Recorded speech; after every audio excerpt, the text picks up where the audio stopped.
गणेश चतुर्थी की आप सभी को शुभकामनाएं। नमस्कार, मैं हूं प्रतिभा और आप देख रहे हैं खबरदार टीवी। कोरोना महामारी के चलते इस बार लोगों के त्यौहार फीके पड़ रहे हैं। ऐसे में लोग भीड़भाड़ वाले इलाकों में जाने से डर रहे हैं। ऐसे त्योहारों को कैसे हम जाया करने दें। इस बार बारी है गणेश चतुर्थी की, तो लोग घर पर ही बहुत खुश होकर गणेश जी की प्रतिमाएं बना रहे हैं। आइए देखते हैं इस खास खबर को। हम बात कर रहे हैं सुरेखा कॉलोनी में रहने वाली प्रोफेसर वर्षा जी की, जो घर पर रह के भगवान गणेश की प्रतिमा बना रही हैं और सभी को ऑनलाइन के माध्यम से गणेश प्रतिमा बनाने की कला सिखा रही हैं। इस काम को प्रोफेसर वर्षा के परिवार का भी सहयोग रहता है, जिसमें उनके ससुर जी प्रोफेसर आर.पी. पटेल उनकी मदद करते हैं। इस संबंध में हमने प्रोफेसर वर्षा और उनके परिवार के सदस्यों से बात की। नमस्कार, मैं हूँ प्रोफेसर वर्षा।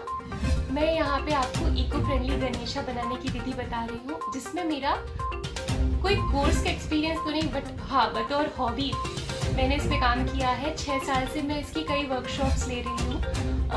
मैंने एम.फार्म करके TCS Mumbai and Pune Cognizant में काम किया है। वहाँ मैंने देखा कि इस उत्सव का बहुत महत्व है महाराष्ट्र में।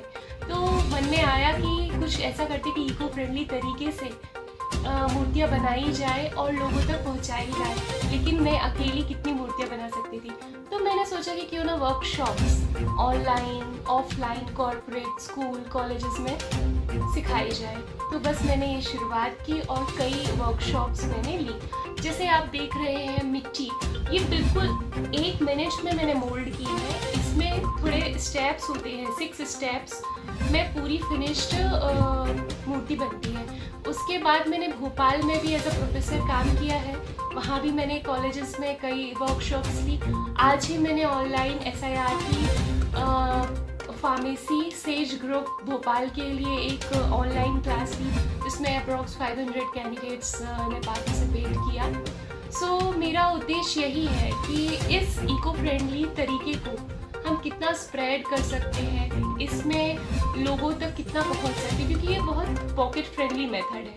इसमें आपको खर्च भी नहीं करना है। ये आपकी गमले की मिट्टी है जिससे आपको मूर्ति बनानी है और उसका प्रत्यारोपण या आपको विसर्जन अपने घर पे ही गमले में कर सकते हैं। तो इसी के साथ मेरी ये एक कोशिश थी। कोशिश यही है कि आप तक सब पहुंचूं और आप लोग भी अगले साल से या अभी से गणेश चतुर्थी पर अपने घर पर स्थापना करें। मैंने इसकी शुरुआत अपने घर से की। मेरे father in law mister RP. Patel sir excellence school, उन्होंने मुझे काफ़ी प्रोत्साहन दिया और हमने अपने घर से ही मेरे परिवार के साथ ही मिलके काम शुरू किया। आशा करते हैं आप लोग भी घर पे अपने ये कोशिश करें। वही ये है कि आज का जो युग है, सबसे पहले तो हम पंच तत्वों से बने हुए हैं और हमें पांचों के पांचों जो तत्व हैं ये पर्यावरण से संबंधित हैं और पर्यावरण की शुद्धिकरण के लिए आवश्यक हो जाता है कि हमारा जो गणपति जी का त्यौहार है जो 10 दिनों तक चलता है, इसके बाद जो गणपति जी का जो बनाए जाते हैं वो केमिकल्स के द्वारा लोगों के द्वारा बनाए जाते हैं। तो जब इसको 10 दिनों के बाद हम इन मूर्तियों को जल में विसर्जित करते हैं तो जल अशुद्ध हो जाता है और उसका असर हमारी मानव शरीर पर पड़ता है। तो हमारा इस बहाने सभी भारतवासियों के गणमान्य नागरिकों से, बच्चों से, बुजुर्गों से, युवा वर्ग से यही हमारा निवेदन है कि यदि हम अपनी भारत की मिट्टी से, इस मिट्टी से यदि छोटे गणेश जी का निर्माण कार्य करें और इन गणेश जी को यदि 10 दिन के त्यौहार के बाद यदि हम अपने एक गमले में विसर्जित करते हुए पौधारोपण उस पर किया जाए तो ये गणेश जी हमें हमेशा हमारे साथ रहेंगे। यह एक बहुत अच्छा प्रयास है कि घर पर रहकर गणेश जी की मूर्ति बनाई जाए और उसे इको फ्रेंडली तरीके से विसर्जित किया जाए।